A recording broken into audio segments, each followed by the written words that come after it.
Mr. Leslie on his old Martin ukulele, and I did concertina and bass.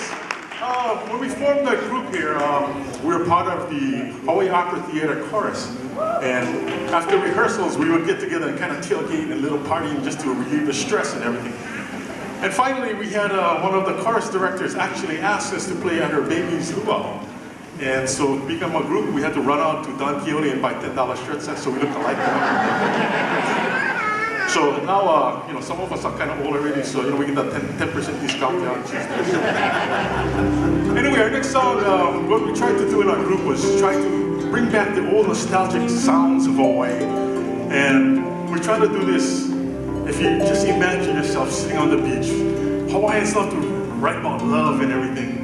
And this song, if you might close your eyes, you hear the sounds of the waves.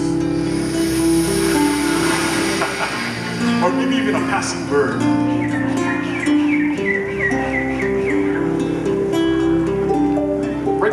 This song was written about kind of a lost love, or love that went away, but expecting to come back again. A song written by Jack Pittman, an old song called Beyond the Reef.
There'll be no